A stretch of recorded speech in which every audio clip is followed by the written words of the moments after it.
Hello everybody, Mr. Kiley here with Martial Arts America, Team Navarre. This is your junior black belt kickboxing class for the junior first degree black belts.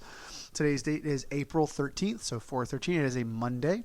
Let's have a wonderful job today. The goal we talked about on Wednesday's class was kind of relearning and sharpening up the first and the second combination to go with the third combination we started working on last week. Because we're going to kind of come back to this week and kind of go back and rehash all three combinations and see if we still have all that information in our brain from a mitt holding standpoint and from a striking standpoint. So it's not kind of nonsensical to learn new things if it's going to cause us to forget old things. So I want to make sure we remember all of it and the different sequences and why. And the point of each different sequence is to learn different habits that we're trying to come have a better understanding with kickboxing in general. Okay, we're not just punching things, but it's understanding why we're striking in a certain direction, why our body's rotating, where the opposite hands are when we're striking, what that does to the opponent, and what that does for us. Okay, so you're going to defend yourself a little bit better in that moment while staying protected. Okay, so bow. Let's go ahead and get to work. Come on, legs out like this, and then stretch down to the middle.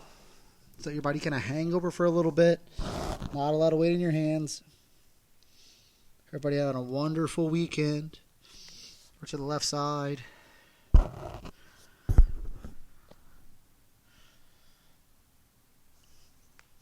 Other side.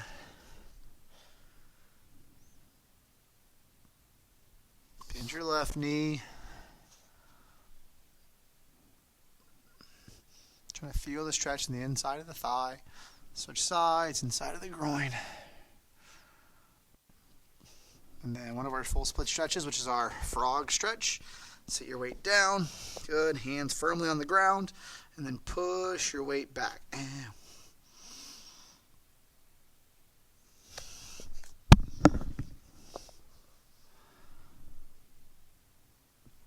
Okay, good. There should be a big stretch on the insides of your legs. If you're not feeling that, that means you're probably too far forward or your knees are too far back behind you.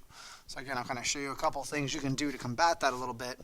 If you're not feeling the stretch on the insides where your full split normally is felt, okay, what's probably happening is you should be kind of in the quadruped position, the table position. You walk your legs out. See how my legs are staying inside where my hips are? So I'm not forward. If you're leaning forward, you're not going to feel, if you're like this, you're not going to feel anything. You have to push your weight back, good, until your hips are further behind you than your knees here. But again, also, if you're just sitting like this, you're also not feeling anything. Okay, you have to, as you sink back, you have to keep your hips up, good, flat. Good, so you're pushing back like this, which is fine, but you're also taking your legs out wider, which is good. So you're trying to drive your hips and your belly button into the ground. Almost like somebody's behind you stepping on you. That's not the cue for the parents to step on their children, but do as you must. Good. Okay, and then from here, we're going to sit down.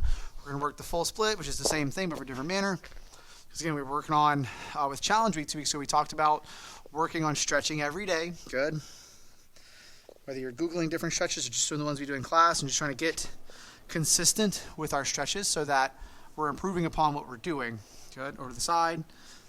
So I promise, no matter what it is, if you do it frequently and consistently, you will see massive growth and improvement in whatever that is. Okay, over to the left side. And when, in terms of that, okay, over to the left side, keep there, right side. The tough part about that, yeah, the dark side of that coin, is that goes for good habits and bad habits. We talked about that before. When it comes to building habits, you can do them both intentionally and unintentionally. Okay, push your body forward a little bit more. If it's doing, if you're trying to build a strong habit, okay, doing the right thing for a lot of people say that 21 days is the minimal amount of time to build a habit. A lot of times, a little bit more than that's a little bit more helpful. That's why we're going for 30 days with this one. But those go for good habits or bad habits. Okay, if you don't stretch for 30 days, now you've built the habit of not stretching. Or if you kind of are used to eating very healthy and you kind of slack off on that for an extended amount of time, that will become a habit. You'll start doing that more often. So whether it's if it's boosting yourself up and telling yourself good things about yourself, which you should be doing, good, and making that a habit, okay, that will become something you do without thinking about it. Good. If it's telling yourself you can't do something or discouraging yourself for an extended amount of time, that will become something you do without knowing it. And so habits are both done positively and negatively, both intentionally and unintentionally. So part of the time, part of what we're doing is going back and trying to build or rebuild a positive habit with our flexibility and stretching, and also trying to become more aware of both of our intentional and unintentional habits, whether they be positive and negative, and kind of come back to a very healthy medium where again, we're trying to eliminate unintentional bad habits, good, and create intentional good habits, right? Stretch forward.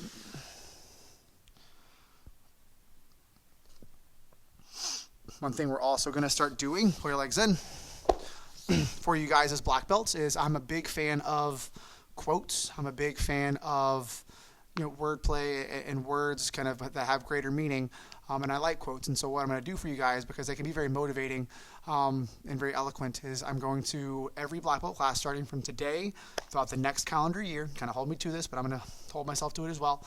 So each Monday and Wednesday class, I'm going to give you guys a different quote, and you're going to write it down if you would like to, and then over the course of the year, you'll have 100 plus quotes. You'll have made your own entire quote book just by writing those down every Monday and every Wednesday. So pull your leg in. So I'll tell you that at the end of class, what today's quote will be and why.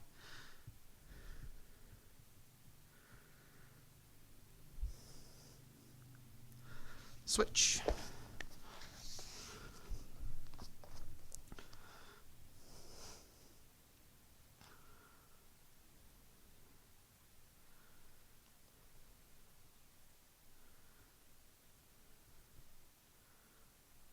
Legs out in the front, stretch down.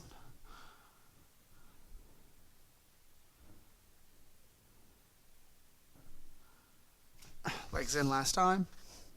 Ooh, that feels good.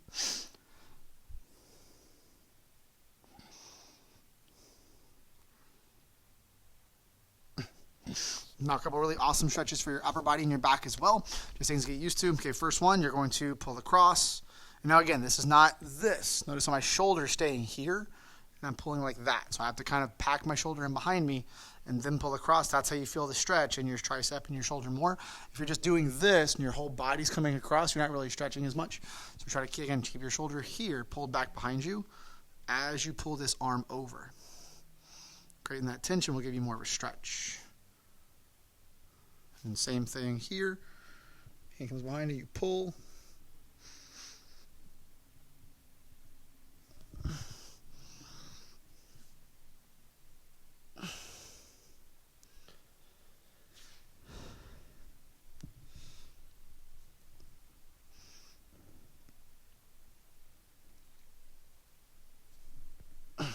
Okay, so we worked on. Okay, roll your arms real fast. Other way. In and out. So we're going to review all three combinations and the variations within combination number one, all of it, and then from a striking standpoint, and then from a mitt holding standpoint. Okay, so whether you're doing both jobs or you're going to stay with me doing one job at a time, that's fine. Just lock and load. This is kind of your time to go get your gloves on if you need to. I'm going to grab mine and put them on and strap up. You just kind of cover all the different little nuanced work that we're working on.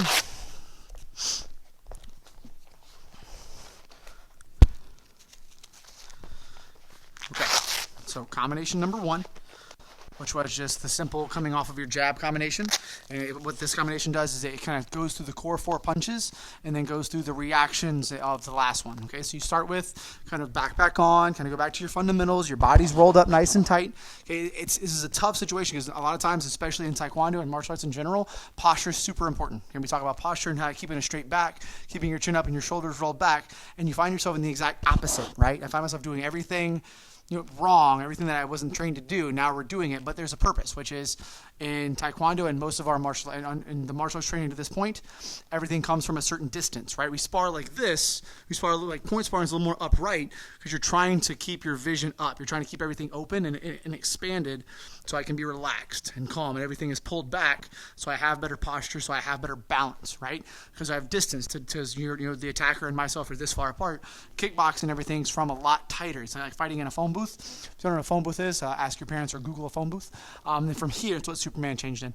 So I'm here, hands are in tight.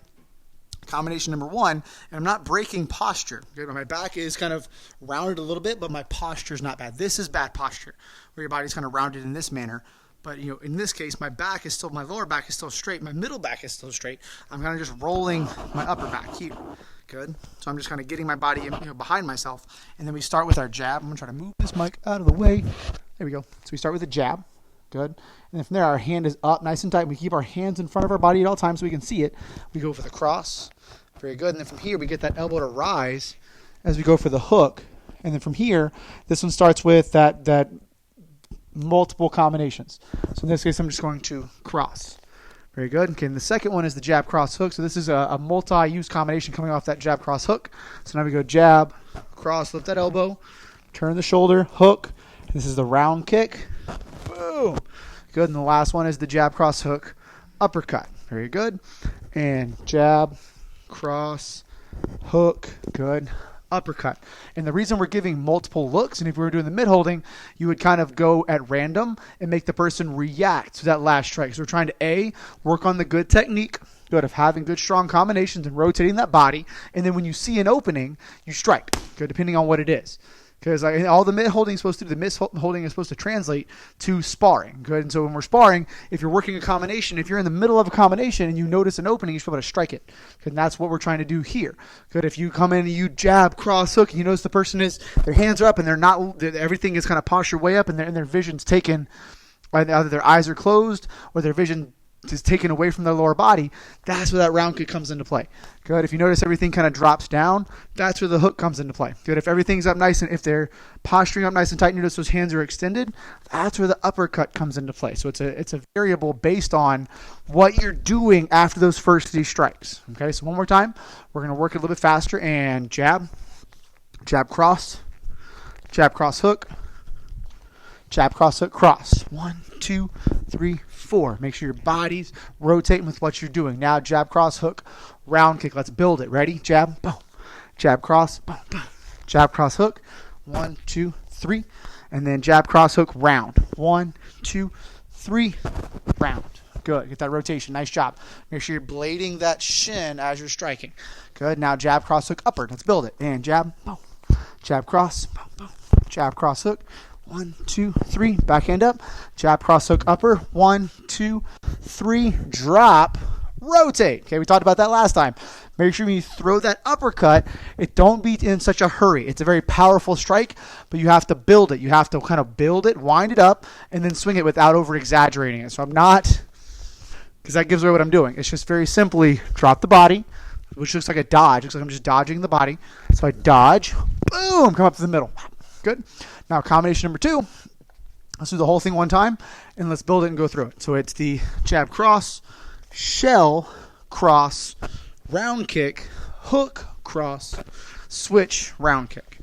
Right, a lot going on there. Okay, we worked on understanding the jab, cross, and sometimes after you throw that cross or after you're aggressive, sometimes they quickly throw a counterattack. So be able to get your shell up really fast and not overcommitting and forgetting you have to be able to flip that light switch as fast as you can.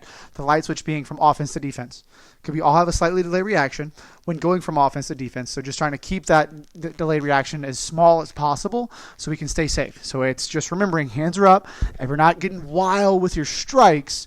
Everything stays tight just in case you need to get that guard up. Part of having a fast guard and a good defense is just keeping your hands close to yourself.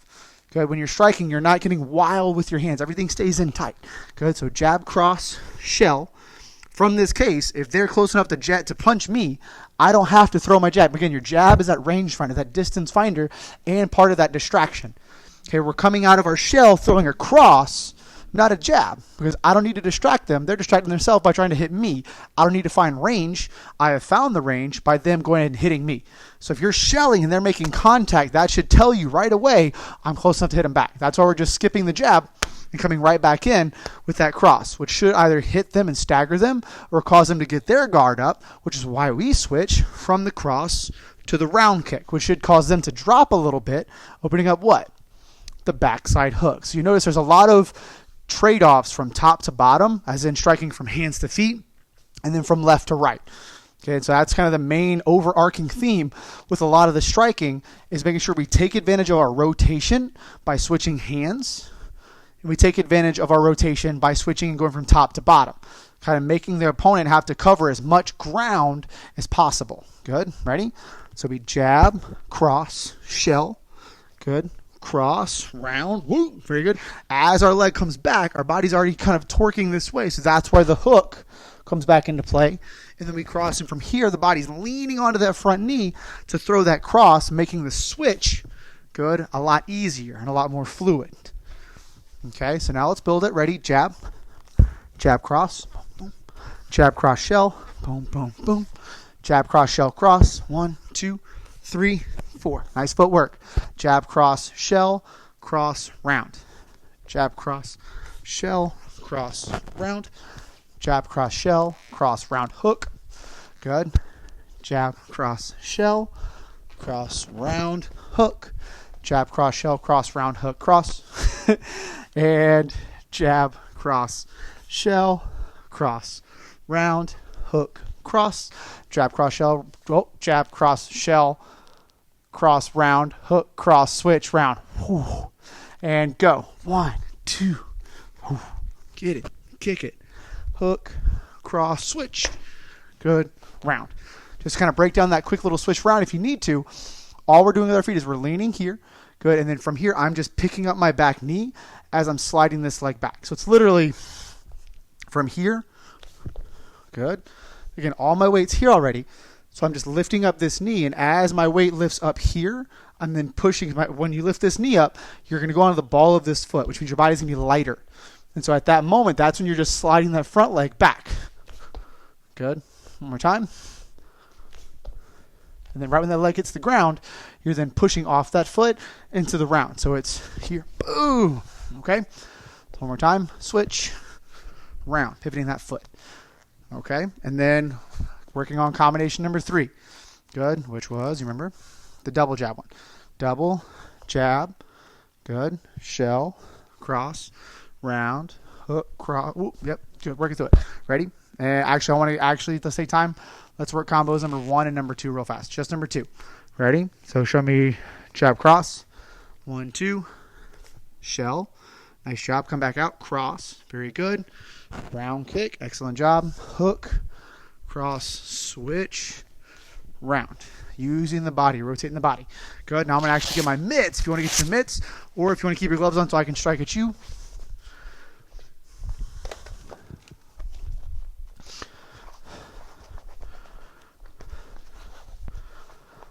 Okay, so we're just working combo number 1. Ready?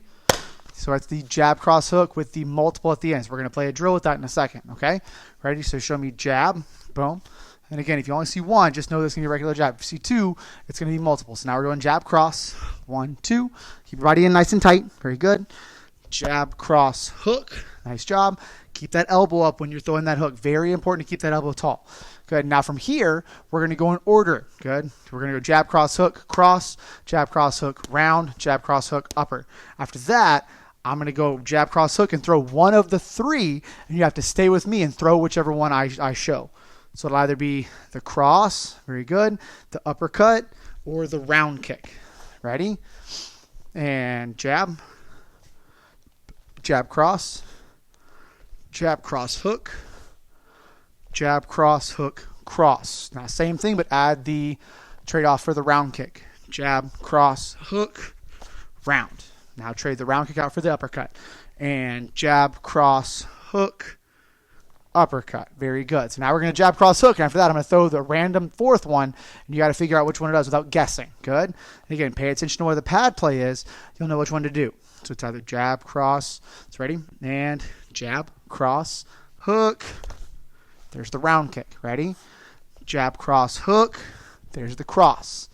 Jab, cross, hook. There's the round kick. Don't guess until the uppercut. I know you.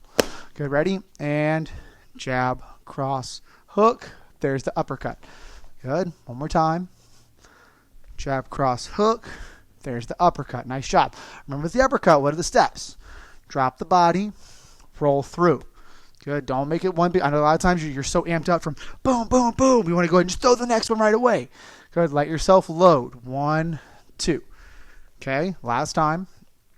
Jab, cross, hook. Load. Uppercut.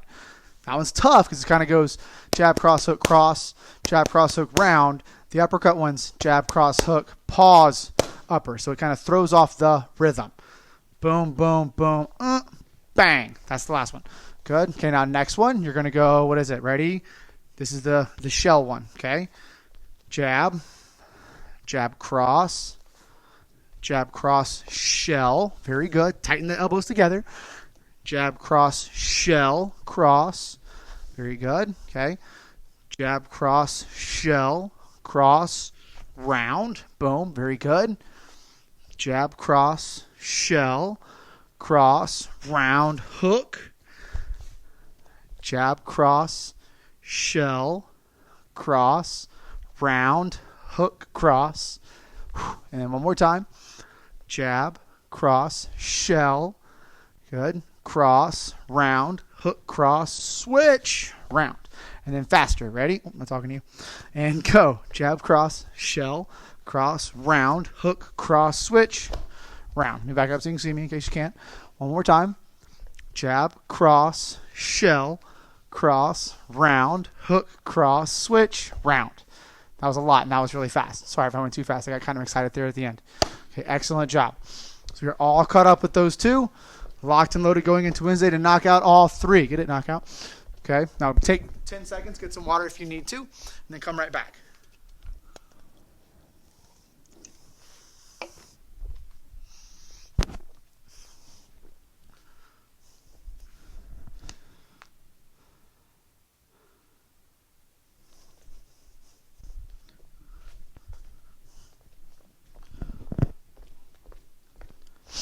Okay, come on down. This is actually a stretch. You're going to go to one knee. You're going to push this knee forward just like this. As you're trying to stretch out this leg, you want to feel it even more, you can actually pull this leg behind you, to you.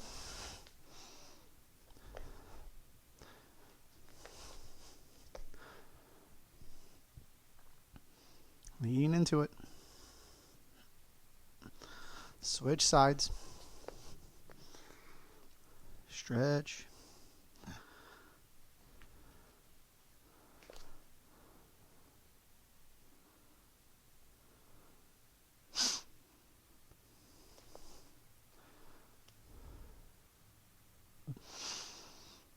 Okay, and then have a seat, take a knee, sit all the way down. Good. Okay, so again, we're going through, the goal is for at least the next 100 classes. Okay, so with Monday and Wednesday each having a different quote. Okay, so for the next 50 weeks or so, if not more, I'm going to give you guys a different quote. Okay, these aren't quotes that I made up. These are quotes that they exist on the internet from very smart, intelligent people.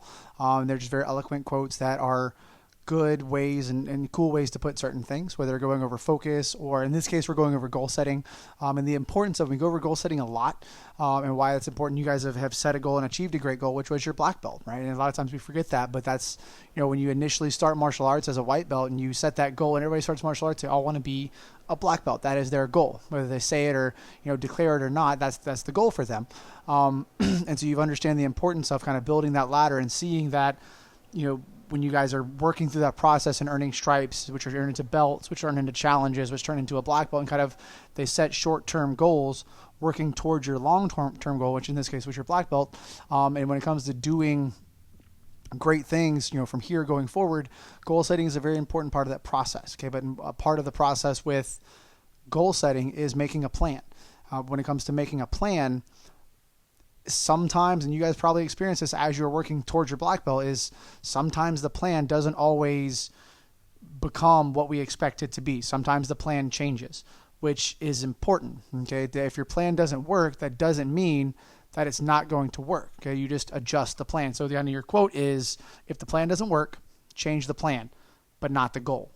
Okay, it's important to have a goal. It's important to make a plan. If that plan works yourself to the goal, fantastic. But if it doesn't, you have to be ready and willing to change the plan. Don't be stubborn, okay, but also don't give up on yourself and give up on your goal.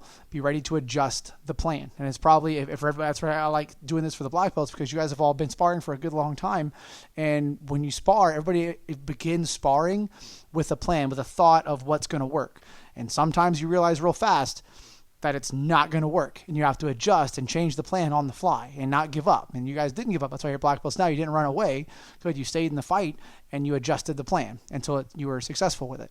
And so that is kind of the quote of the day. And I'll try to go back in the comments and put it in the comments so you can write it down a little more eloquently. Is, if the plan doesn't work, good, change the plan, but not the goal. Okay, and this is kind of a quote in terms of goal setting, which is my goal for you guys today. Okay, so good work today. Stay strong, get plenty of water, stay stretching. This is kicking week this week, so the challenges we were working with kicking week for you guys being black belts, because you only have black belt kicks, good, is to take all of the junior kicks and then work them together in combination. Good, and you can see that on the actual challenge page, or work them all together multiple times. And one of the other challenges, take and make up your own kick combination involving kicks either we've taught you or kicks you've taught yourself from gymnastics or taught yourself from movies or video games or TV shows. That's one of the other challenges. Again, make a combination of 3 or more kicks using kicks that you know or kicks you've taught yourself. Either one is fine, but you have your kick challenges. The first challenge week with all the different belt rank kicks from the kicks you've already learned, from the different belt ranks you've already gained, and then the 3 or more challenges, or 3 more kick combination challenge, which should be a lot of fun. The last one, which is the really exciting one, is the bubble popping challenge, which I promise is a lot harder than it looks. So using kicks you have learned or some sort of lower body strike, either you blow bubbles or somebody else blows bubbles for you, and you pop all the bubbles with the kick, whether it's you're keeping the leg in the air or you're putting it down. It's a unique little challenge for you. Okay, have fun. Let me know how it goes. Feet together. Bow. You are dismissed.